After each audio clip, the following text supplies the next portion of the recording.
Гледате Дневникот на Сител. Во студиото со вас Славица Арсова. Добро вечер и добре дојдовте. На почетокот на Дневникот настаните на денот. Искрен разговор со Кошта, но без промена во позициите. Ова не е спринт, ова е маратон. Потребна е стратегија, план, визија. Ова се победува со ум, не се победува со брзање и под притисок. Опозицијата смета дека високиот гостин од ЕУ дошол со потврда на нивните тврдења. Богоев и 3 други лица се сомнечат за тендер за чистење на граничните премини. Екс-директорот на Царина според обвинителството примил и награда од 1800 евра. Плати за оние кои не доаѓаат на работа, службени телефони и картички за гориво за лица кои воопшто не биле вработени. Институтот за јавно здравје скениран од ревизорите. Менеджментот бара да постапи обвинителството. Закони за антикорупција само на хартија, не и во пракса. Македонија има 3 регистрирани лобисти и само 2 функционери кои си ги пријавуваат добиените подароци. Иран ги нападна Кувајт и Бахрейн, откако САД нападнаа танкер поврзан со Иран. За кондицијата на буџетот, растот на БДП, но и растот на цените, задолжувањето и раздолжувањето, во тема на денот гостинка министерката за финансии Гордана Димитриевска-Кочовска. Останете со нас, почнува Дневник.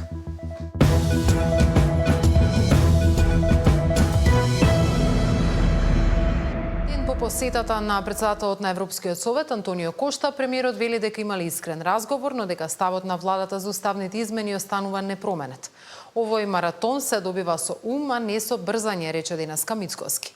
Опозицијата пак смета дека Кошта ги потврдил нивните позиции, дека уставните измени се последно барање кое владата мора да го испорача за деблокада на процесот.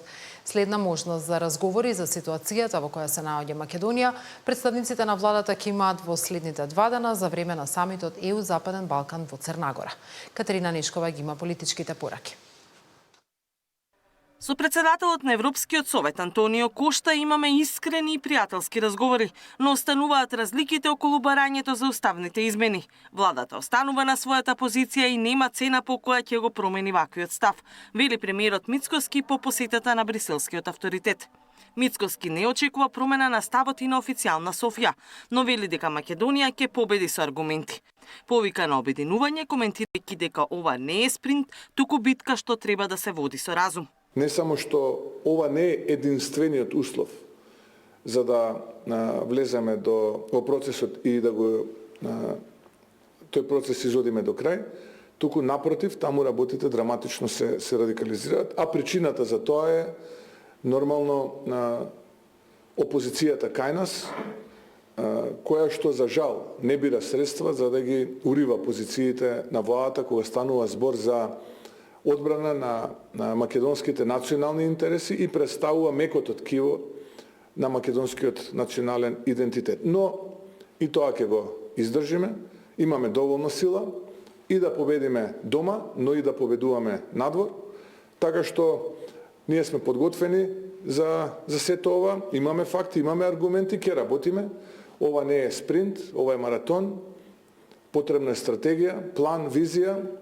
Ова се победува со ум, не се победува со брзање и под притисок. И од владиниот партнер вреди велат дека доследна реформска агенда ќе не задржи на европскиот пат. Интеграцијата во Европската унија е наша стратешка определба и аспирација на генерации. Посетата на претседателот Кошта е потик да продолжиме со посветеност во реформите и процесите што ја приближуваат земјата кон европското семејство, напиша од вреди. Спротив владините позиции, лидерот на опозицијската СДСМ Филипче смета дека пораките на Кошта се јасни и директни и дека тој ја потврдил вистината дека единствен услов за членство се уставните измени. Повикува веднаш на референдум. Нема гаранции во процес на преговори, треба да се исполнат услови.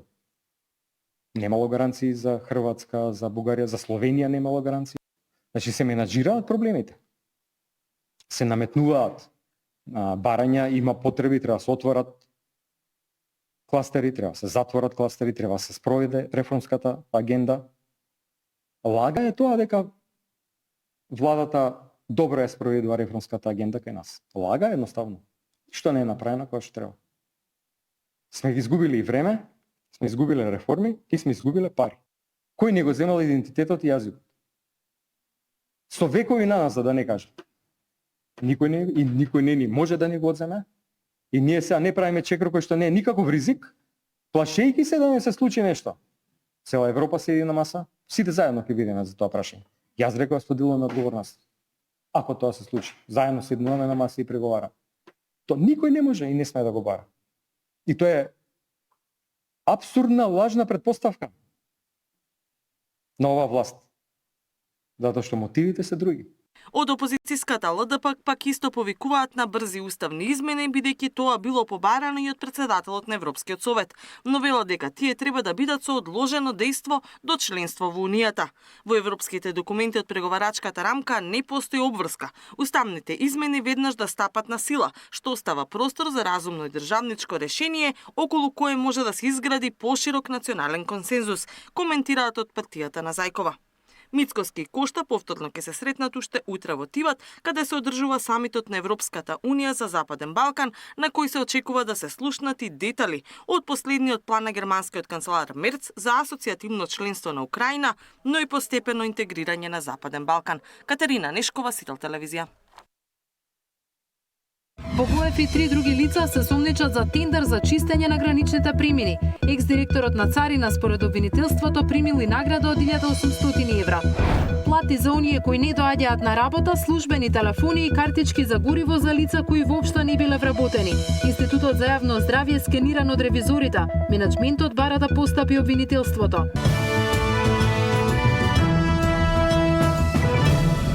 Обвинителството бара притвор за поранишниот директор на Царинската управа и поранешен градоначалник на Карпош Стефан Богоев и за уште тројца осомничени во случајот со наводно наместен тендер за чистење на гранични премини и терминали.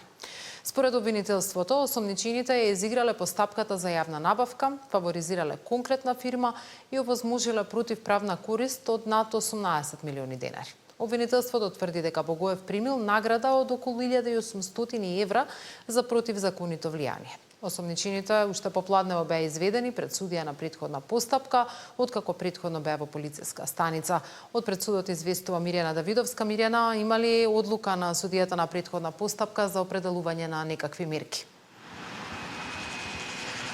Не, се уште нема одлука од судот за тоа како ќе се произнесе врз основа на барањето од обвинителството да им биде одреден притвор на четворицата осомничени за, како што добивме и официјално потврда од финансовата полиција за местење на тендерска постапка во Царинската управа. Веќе неколку часа трае распитот. Од она што во предмалку го дознав од кривичниот суд е дека завршен е распитот со тројца од вкупно четворицата осомничени. По кратка пауза продолжило и сослушувањето на четвртиот осомничен, пошто и ќе го знаеме крајниот исход, како ќе се произнесе судијата на претходна постапка, односно дали ќе им одреди притвор, како што побара обвинителството, или пак ќе се одлучи за некоја друга од мерките за обезбедување на овие 4 осомничени лица.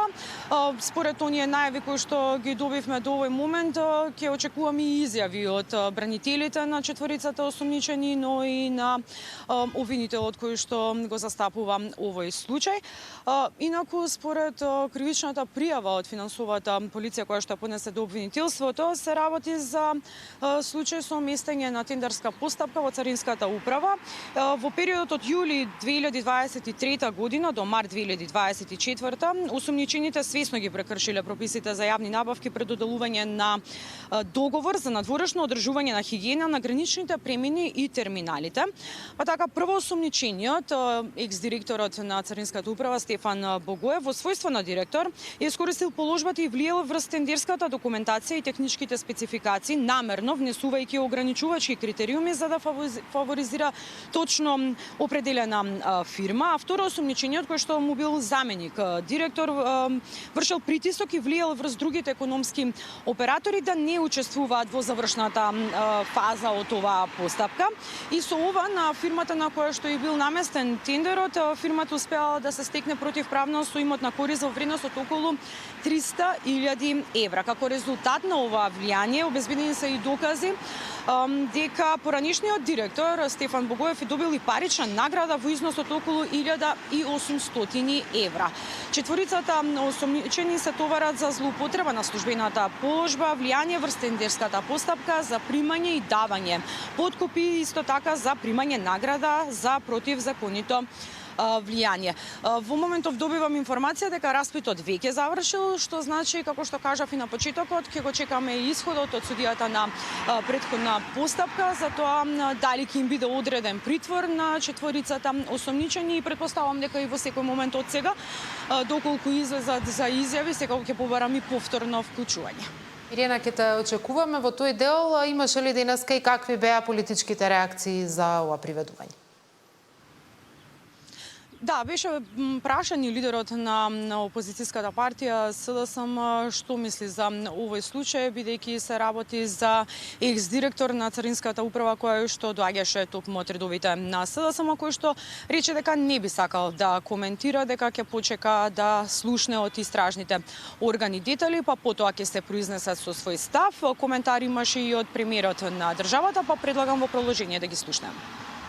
Станува збор за едно лице кое што е поранешен градоначелник на општина и поранешен директор на јавна институција, во случајот Царинската управа. Станува збор за неколкумина вработени во рамките на таа институција и станува збор за лице кое што, како да го наречам, не знам, немам права квалификација, но бил многу близок до претходната влада и било лице кое што често пати ги олеснувало овие, условно кажано, дејства кои што изобилуваат со многу незаконитости. Или народски кажано посредник. Така што од информациите кои што јас ги имам, ова ќе се проширува, и од информациите со кои што јас поседувам, неколку институции во периодот кој што следи ќе имаат слични вакви акции за недоследности од минатото, кои што се содржани во ревизорски извештаи кои што представуваат индиции за злоупотреба на службената положба и овластување. Добро, тоа се нашите информации, дека е приведен и дава изјави. Јас не би сакал сега да коментирам во оваа фаза, нашите ставови сме ги кажале. Не сакам да коментирам судови, обвинители, обвинителство, судство и така натаму, затоа што не икам да ги имам манирите на Христијан Мицкоски. Мислам дека тоа не се добри манири. Така да почекаме, нека кажат институциите, после ќе кажеме коментарот наш. Сад како што споменав, распитот е завршен. Чекаме да видиме како ќе се произнесе судијата на претходна поставка, доколку ја добиеме ова одлука или пак изјавите од бранителите и обвинителката, ќе побарам повторно вклучување додека трае дневникот. Те чекуваме, Миријана, благодарам. Случајот Мазут повторно е отворено прашање за обвинителството. Запрената истрага за набавката за ТЕЦ Неготино, вредна над 160 милиони евра, сега е пред Вишото јавно обвинителство. Републичкиот јавен обвинител Ненад Савески потврди дека предметот, заедно со приговорот на ЕСМ, веќе е даден на Виш јавен обвинител, кој треба да одлучи дали истрагата ќе продолжи или одлуката за запирање ќе остане во сила. Запрената истрага за набавката на мазут за ТЕЦ Неготино тешка над 160 милиони евра е под лупа на Вишото јавно обвинителство, потврди републичкиот обвинител Ненад Савески. Тој на брифинг со новинарите рече дека предметот кој го водела обвинителката Катерина Коларевиќ, заедно со жалбата поднесена од ЕСМ, се веќе дадени на Виш јавен обвинител кој ќе одлучи за иднината на случајот. Пред Вишото обвинителство се две опции: да го прифати приговорот и да даде насоки за понатамошно постапување, или да го одбие поднесениот приговор од ЕСМ. Пред Савески било и барањето на ЕСМ за преиспитување на работата на обвинителката Коларевиќ, но за тоа сега нема да се води постапка. Нема веднаш да се премине на контрола и надзор, бидејќи предметот е во фаза на второстепено одлучување. Замислете каков притисок би било тоа за обвинителот од организиран криминал и корупција и на обвинителот од Вишото да ја преиспитува основаноста на приговорот или одлучувањето, а во исто време републичкиот обвинител да прави контрола и надзор. Докази, како што кажа Савески, обвинителството се уште собира и за предметот со државна видеолотарија во која е осомничен поранешниот вице-премиер Артан Груби. Тој се уште не бил повикан на распит. Кога обвинителството ќе го соочи со доказите, зависи од истражниот план на обвинителот, појасни Савески. Во истрага е предметот и со запленетата марихуана. Се истражува дали зад случајот стои организирана криминална група во која се вмешани и државјани на неколку соседни земји. таа истрага ќе трае долго. Прво е комплексен предмет. Има еден дел кој се работи на територијата на нашата држава, дел се работи во Србија, па дури има дел во кој се вклучени истражните органи и од Албанија. Тимовите од сите три држави разменуваат податоци и докази. Случајот беше обелоденет откако во Србија беа пронајдени 5 тони марихуана нелегално увезени од Македонија, а потоа на неколку локации во земјава беа запледнети уште неколку десетина тони канабис. Зоран Јаневски, Сител телевизија. 30 лица со години земале плата од Институтот за јавно здравје, а не оделена работа. Според директорката на институцијата, но и извештајот на ревизорите, дел од нив им плаќале и по 200 евра на колеги за да ги евидентираат како присутни. Неправилности биле утврдени со службени картички за гориво, високи додатоци на плата, спорни јавни набавки и издавање простор на Институтот за приватен бизнес. Менаџментот бара да се вклучи јавното обвинителство. 30 лица со години неоделена работа во Институтот за јавно здравје, а на колеги кои ги евидентирале дека се на работните места им плаќале по 200 евра.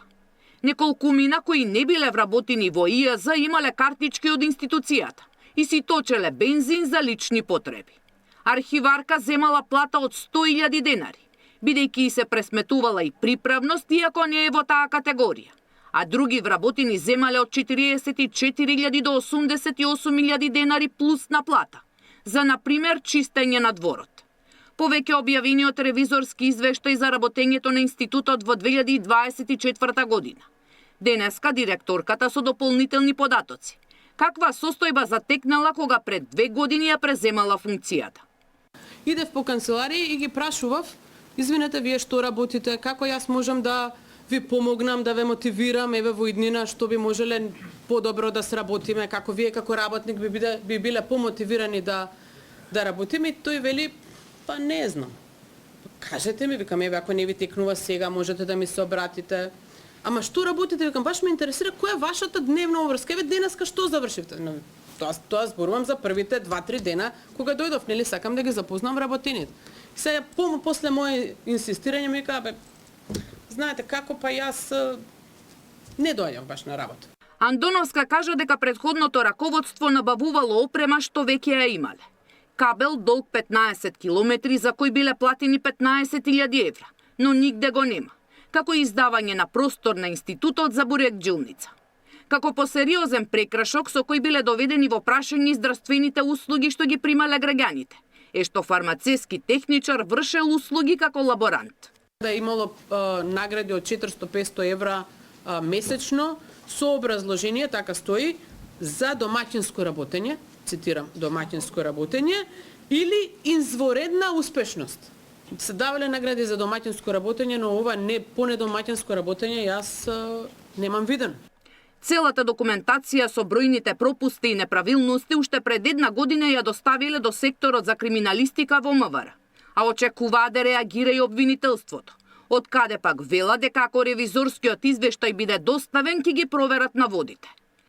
Поранешниот директор Шабан Мемеди ги отфрла обвинувањата на денешниот прес и праша колку ново вработен има по доаѓањето на директорката и како ја добиле позицијата. Сања Димитровска, Сител телевизија.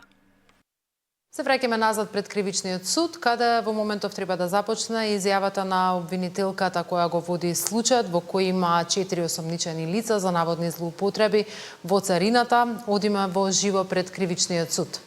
2 други лица од правна фирма барате притвор за сите. Зашто конкретно ги товарите и што досега покажа истрагата? Да, точно е. Обвинителството отвори истрага за 4 лица, кои ги товариме за злоупотреби на постапки за јавни набавки, како и за коруптивни дејствија.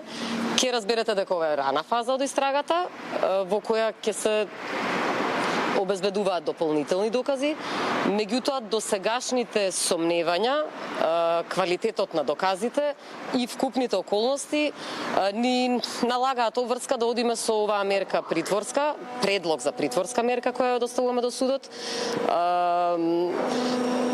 која иако е најстрога мерка, во оваа рана фаза се чини на оправдана и пропорционална според оценка на обвинителството. Она што е значајно е што денеска имавме проактивен однос од одбраната на сите осомничени, па одбраната размислува за понуда на гаранции. Не ја знаеме одлуката на судот, кратки се роковите, меѓутоа за обвинителството е драго на некој начин и е значајна ваквато размислување со оглед на тоа што се работи за сепак природата на криминалитетот е од финансиски криминалитет и дава основа и за размислување во таков правец во однос на оваа мерка. Истрагата продолжува. Со оглед дека се работи за најстрога мерка, се плашите од бегство на осомничените? Во овој момент се плашиме и од бегство и се плашиме и од влијание кон постапката, имајќи го во предвид вкупните фактички околности, својствата, позициите на лицата кои се под истрага, на осомничените. Сметате дека судот ќе го прифати вашето барање за ефективен притвор? Не можеме да знаеме, но се надеваме, бидејќи понудивме аргументи кои мислиме дека во оваа рана фаза го оправдуваат нашиот став за оваа мерка. Рана фаза може ли да се проширува и кон други лица? Она што е основано сомневање во овој момент се однесува на овие лица и истрагата го добива тој тек. Меѓутоа, особено истрагите во предметите кои ги води обвинителството за организиран криминалитет, навистина никогаш не знаете. Да, тоа беше изјавата на обвинителката која го води случајот за наводни злоупотреби во царината, како што можевме да слушнеме, одлука на судот за определување на мерки на обезбедување се уште не е донесена. Закони за пријавување на имот, лобирање, добивање подароци. Државата има солидна законска рамка за намалување на можностите за корупција. Сепак, голем дел од овие закони постојат само на веб страната на антикорупционерите, а во пракса не значат ништо. Од илјадници носители на јавни функции, само 2 оваа година пријавиле дека добиле некакви подароци. Ревносно пријавиле украсни чини, мали статуетки, пешкери. Останатите или не добиле ништо или не чувствувале потреба тоа да го пријават. Слично изгледа и праксата со лобирањето. Секој нешто бара и добива, но само 3 се законски регистрирани како лобисти. Ивана Соколовиќ најдова на оваа тема. Позлатен меч во рамка, бисер во златна школка, порцелански вазни, колекционерски монети, пешкири. Вакви подароци завршиле во евиденцијата на антикорупцијската комисија по пријавата на јавните функционери. Листата на сајтот на комисијата е сиромашна во однос на тоа колку малку избраните именувани функционери јавно објавуваат што примиле како подарок. Само 2 од нив објавиле какви подароци примиле во име на државата. Собранискиот спикер Африм Гаши е единствениот од државниот врв кој јавно пријавил што добил за време на посетите во странство, но и какви подароци донале неговите гости. Витрините во парламентот се дополнети со позлатен меч во рамка, бисер во златна школка, рачно цртана порцеланска вазна и скулптура глава на коњ, златни монети кои тој ги примил во име на Македонија. Би сакал да послужам како модел за младите дека политиката може да биде искрена, може да биде морална, се што е подарок во моментот кога стапувате на една функција, не може да го толкувате како лично поради името.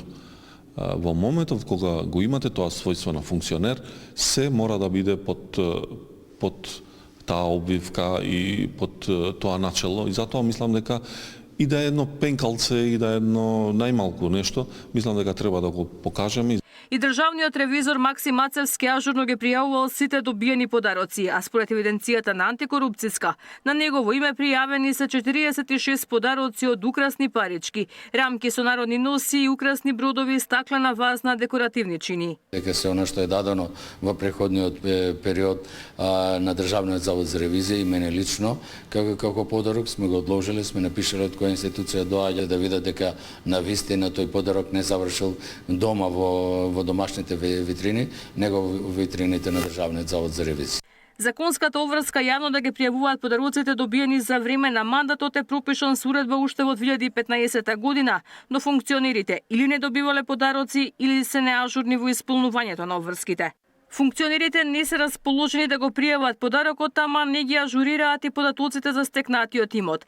Затоа антикорупцијска ќе проверува каков имот имаат 60 актуелни функционери. Веќе се отворени 60 предмети за највисоки државни функционери, предметите се сите во работа. Очекуваме некакви резултати да има. 10 градоначелници на кои им истекол мандатот. Другите се актуелни. 10 пратеници, 10 министри, 10 суди, 10 обвинители, 10 градоначелници актуелни и 10 поранешни градоначелници.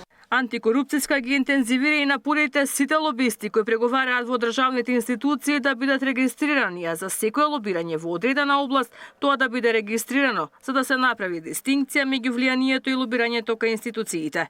Ивана Соколовиќ најдова, Сител телевизија.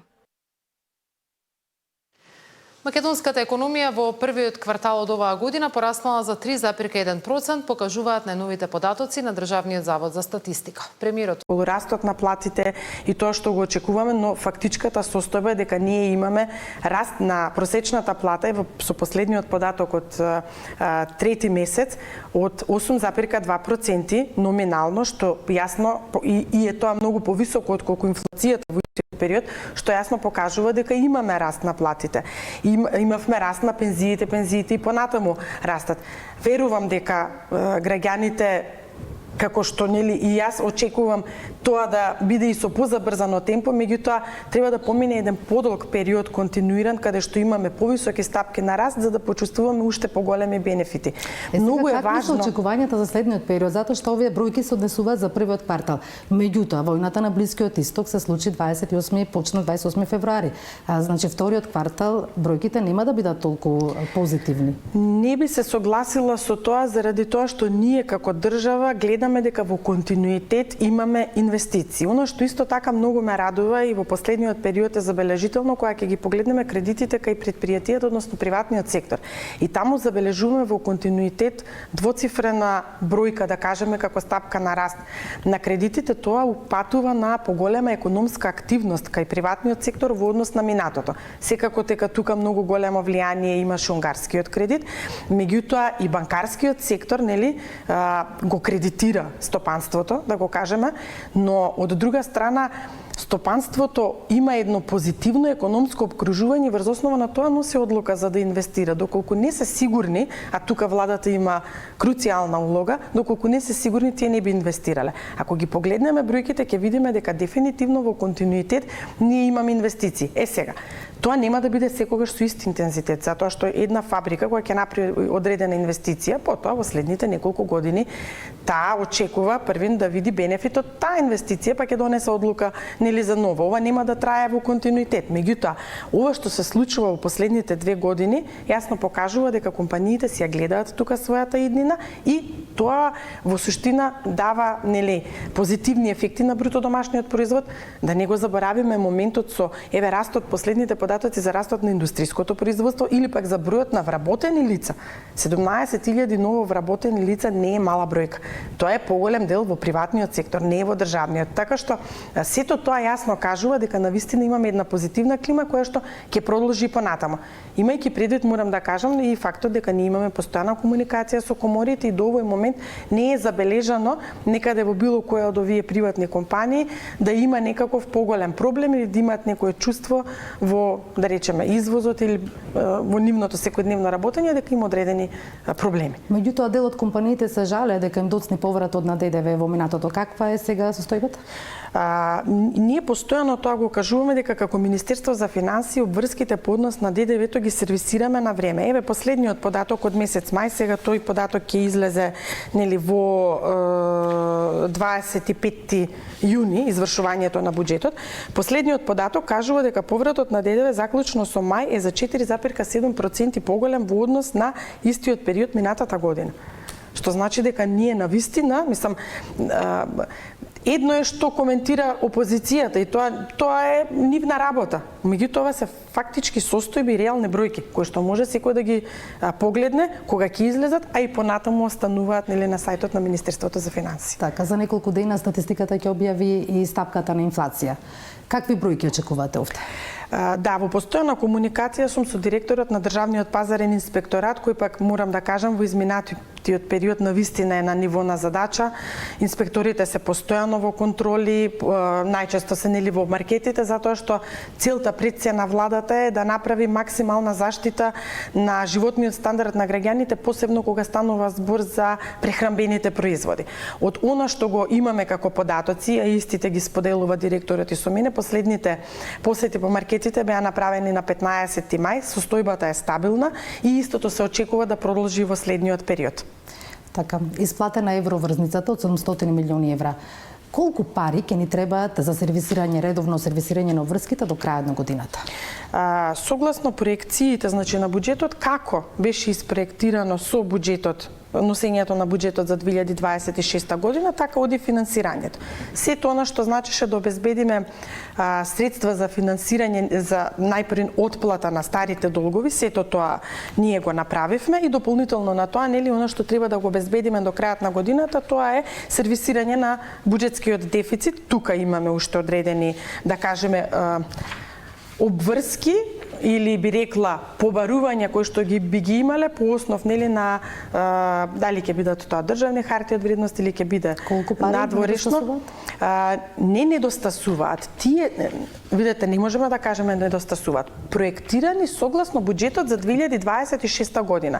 Некаде помеѓу 250 и 300 милиони евра со цел нели она што не било планирано, меѓутоа тој износ подразбира дека и одредено салдо ќе се пренесе во 2027. Значи тоа не значи дека целиот тој износ треба за сервисирање на обврските оваа година. Така. Ќе има зголемување на проекциите за буџетскиот дефицит за оваа година? Во моментот ги правиме проекциите, чекавме да ја видиме најпрво состојбата со бруто домашниот производ, тоа денес нели излезе како податок, гледаме дека и таму им забележувам, значи продолжува оној растот над 3%, што навистина е, да кажеме, во овие услови, посебно нели на глобална, да речам, економска неизвестност и состојбите што се случуваат на Блискиот исток, морам да кажам дека податоците се навистина задоволителни. Ќе видиме какви ќе бидат проекциите до крајот на годината, затоа што сега имаме една пореална состојба од која што ќе тргнеме при проектирање. Не сме ги завршиле разговорите со сите министерства, нешто имаме во план за утрешниот ден и мислам дека со затварање на тие состаноци ќе почнеме веќе да ги разгледуваме најпрво во рамки на Министерство за финансии уште еднаш да ги прегледаме состојбите, да видиме дали има простори од каде има да се скрати, каде има да се дополни, но што можам да го кажеме дека има од одредени институции побарувања за зголемување на стапката на капитални расходи, што значи дека тенденцијата и во периодот кој што следи да имаме реализација на одредени инфраструктурни проекти. Може да ни откриете кои институции барат повеќе пари? Па да кажеме оние институции кои што преку кои што оди финансирањето на проектите во општините. Ние ја велиме програма АА во Министерството за финансии, но тоа се оние инфраструктурни проекти кои што ги доби општините. Сега се неколку институции кои што. А од каде ќе се скрати?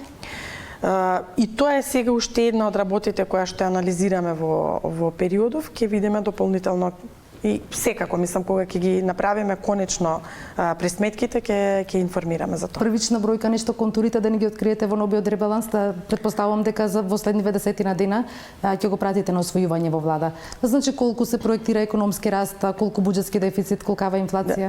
Тоа во моментот секторот за макроекономија работи во Министерството за финансии, затоа ви велам, го чекавме бруто домашниот производ за првиот квартал, ние си имавме некои наши контури, меѓутоа го чекавме податокот за првиот квартал со цел да можеме да направиме колку можеме попрецизни проекции. Видете, ние како Министерство за финансии имаме огромна одговорност околу јавниот долг и тоа не е нешто, буџетскиот дефицит секако. Тоа не е нешто што е едноставно нели за проектирање. Треба да се внимава многу, треба да се знае колку попрецизно може да кажеме да го проектираме бруто домашниот производ. Во изминатите години јас малку попесимистичко сценарио имам, во континуитет тоа може да го забележите или пак блиску до реалното, меѓутоа никогаш не сум одела со оптимистичко сценарио кога станува збор за проекциите на БДП, токму од причина да го заштитам процентот на јавниот долг и буџетскиот дефицит. Треба ли да не загрижува јавниот долг кој што се доближува до 11 милиарди евра? Видете, како расте економијата, така расте и јавниот долг. ние во континуитет некаде се движиме околу 60%.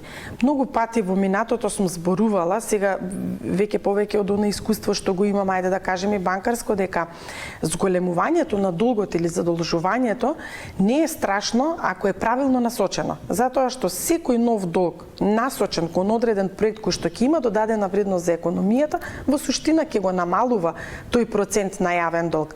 Во овој момент сметам дека владата успешно тоа го менаџира, затоа што ви самите знаете дека состојбата која што наследивме беше алармантна. Морам да кажам дека на ниту еден министер за финансии во изминатите години не можам да кажам дека му било лесно. Меѓутоа секој еден верувам дека кога сега би седнал во оваа столица би кажал дека денес е најтешко. Не велам дека денес е најтешко. Како ќе биде во иднина, не знам, но што можам јас да кажам? Како министер за финансии сум фокусирана и работам на тоа тој што ќе дојде и ќе ме наследи мене, да не биде во ситуација секоја година да има огромни еврообврзници за враќање како што беше ситуацијата во овие 4 години, еве да кажеме додека трае мојот мандат. Најголемата тежина на Министерството за финансии е што сите долгови се сконцентрирани во 4 години. Просечната рочност на нашето портфолио на долгот е 5 години. Мислам дека кога ќе зборувате со европскиве земји, членки на Европска унија, таму нема под 10 просечна рочност. Зашто толку кратка рочност? Заради каматите и цело време популизмот да се кажува пред граѓаните дека еве успеавме да земеме најниска камата. Не, суштината е дека треба да обезбедиме најниска камата, меѓутоа и рочноста да биде соодветна на нашите можности. Ние во оваа година имаме огромни обврски секоја следна, ние постојано тоа го комуницираме. Тоа значи дека ние првин треба да обезбедиме пари да ги вратиме старите долгови. Не се случило во светот, освен Либан, не знам друга земја да имала доцнење во сервисирање на своите обврски. Тоа е нешто најстрашно што може да се случи на една држава. И сега замислете кога ви се обврските секоја година, огромни, вие првин имате фокус и задача да ги сервисирате тие обврски, а понатаму, нели, се трудите да обезбедите колку можете за покривање на буџетскиот дефицит од тековната година. И од каде ќе се бараат пари? Во периодов за оваа година најголем фокус ни е надворешно финансирање. Верувам дека и следната година ќе биде истото, затоа што веќе изложеноста на банките кон државата е на високо ниво. Во исто, иако банките во Македонија имаат ликвидност, секторот си е стабилен, јас би рекла можеби најстабилен во државата.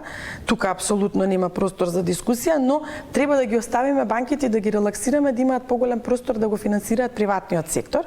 Така што еве, нели на пример и одредени кризи како сега оваа криза сепак влие и на банкарскиот сектор, затоа сметам дека малку повеќе можеби во периодот кој што следи треба да се насочиме во структурата да имаме поголемо надворешно финансирање во однос на внатрешното. Повторно ќе се оди со еврообврзница или ќе се бараат кредити? Не, секоја година сигурно ќе има издавање на еврообврзници, меѓутоа најверојатно структурата и рочноста ќе ја прилагодуваме како и оваа година, се со цел да не ги правиме грешките на претходната влада, а тоа е да кратиме рокови, да земе се на 4 на 5 години. Пазете, во 2023 се задолжуваат, земаат обврзница со краток рок, ама во исто време плаќаат 236 милиони, мислам дека толку беше износот кој што го платија како или следната година независно авансот за проектот Бехтеленка. Вие проект кој што е долгорочен, кој што е во огромен износ, не можете да го финансирате со тоа што ќе издадете еврообврзница на 3 години, на 4 години. Во ред, ако сте решили и на тој начин да се финансирате, издадете еврообврзница на подолг рок. Затоа што станува збор за проекти кои што логично е да ги финансирате, да ги изградите, да почнат полека да даваат приходи во буџетот и потоа од тие приходи да сервисирате обврски. Тоа е единствената логика во кредитирањето. И според плановите на Министерството до септември или до крајот на годината може да очекуваме еврообврзница нова? Не, за годинава такво нешто, не. За годинава еврообврзница веќе една издадовме, следната година имаме веќе во месец март, така што оваа година немаме апсолутно никакви планови за издавање на нова еврообврзница. Она што можам да го кажаме, нели, последнава еврообврзница еден дел што беше останат го исплативме минатата недела. Денес веќе стигнува приливот од кредитот, исто така нели го добивме и приливот од Европската комисија по однос на реформската агенда, така што сето тоа што беше планирано, сето тоа го изреализиравме. Ова го напоменувам од причина што слушам коментари дека парите како сме ги земале, така сме отплатиле. Знаете, парите поминуваат преку Народната банка и таму има вработени, ги гледаат податоците и невкусно е кога коментирате одредени работи дали приливот стигнал, некој тоа го гледа. И сепак треба да бидеме многу внимателни во тоа што го коментираме. Значи, ние отплативме, а приливот стигнува денес и тој ќе биде искористен за понатаму тековни обврски кои што ги имаме за финансирање. Така, а може да ни кажете за компаниите за солидарниот данок, дали им се Да, ете, и тоа е една од работите. Знаете, во изминатиот период во континуитет, например, слушаме коментари од типот ќе банкротираме и така натаму, но од друга страна кажавме повратот на ДДВ зголемен за 4,7%. Во исто време околу 1,5 милиарда денари, тоа се скоро 25 милиони евра, беа вратени на компаниите. Тоа е она прва половина која што ја зборувавме за 2026, како што ветивме на компаниите, така и ја сервисиравме обврската. И тоа не е наша обврска. Некој пред нас ги собра парите, ги потроши, а сега ние треба да ги враќаме тие обврски. И тој истиот, кога викам тој не мислам на некое физичко лице, туку да кажеме таа опозиција која во тој период беше власт, сега коментира и критикува ќе сме банкротирале. До овој момент буџетот е тековен, ликвиден, апсолутно нема никаков проблем. Дали во буџетот има пари за евентуално ако војната на Блискиот Исток потрае? Да им се помогне некаква помош, не знам, еве моментов има повластено, односно се вратија тие мерки, акцизата се уште е намалена. Меѓутоа, дали има за некое, не знам, песимистичко сценарио, доколку се влошат односите, гледаме денеска цената на берзите на нафтата повторно се приближува $100 за барел? Ние ги следиме состојбите будно. И тука владата прави максимални напори, нели да излезе во пресвет и до овој момент мора да кажеме, еве кога станува збори за нафтата и нафтените деривати, се уште имаме најниски цени во регионот. Дали има простор? Ние многу често сме го зборувале тоа дека простори, бафери во буџетот за некои покомотни ситуации нема. Меѓутоа исто така морам да кажам дека еве на пример кога бевме во Вашингтон сподели една анализа која што кажуваше дека вкупните трошоци во време на претходната енергетска криза кои што биле направени биле некаде околу 2,1% од бруто домашниот производ, а и со 0,9%, ова не го зборам за Македонија, туку генерално, и со 0,9% би се постигнал истиот ефект. Што сакам да кажам? Многу внимателно треба да се таргетира со мерките. Тоа е оној момент, еве денес вие ќе видите, ќе кажете јавната потрошувачка во изминатиот период навистина била многу со големо учество во бруто домашниот производ. Ми во минатото многу се трошеше. Меѓутоа сите експерти велат дека мерките треба да бидат таргетирани, а не за сите граѓани. Така е. Токму заради тоа, значи ние сега во овој момент тоа што го правиме затоа што таква одлука донесовме. Согласно ситуацијата и како состојбата ќе трае, нели одлуките ќе се менуваат. Министерке, јас ви благодарам што бевте гостин во тема на денот. Благодарам на поканата. За БДП буџетот индустријското производство денеска говореше и премиерот. Значи, ова не е вели владата, не Христијан, не партиите, туку Евростат. Според Евростат, дадени се државите, според остварениот раст на бруто домашниот производ, бројка, како процент од бруто домашниот производ, и ќе забележите дека ние сме на 5-то место, споредено со државите за кои што растот од страна на Евростат е објавена. Во првите 4 месеци од годината, значи во првата третина од 2026 година, како ретко која држава во Европа, имаме индустријско производство кое што не е во позитива. Мала, 0,2%, но не е во негатива во услови кога ја имаме најголемата енергетска криза во светот.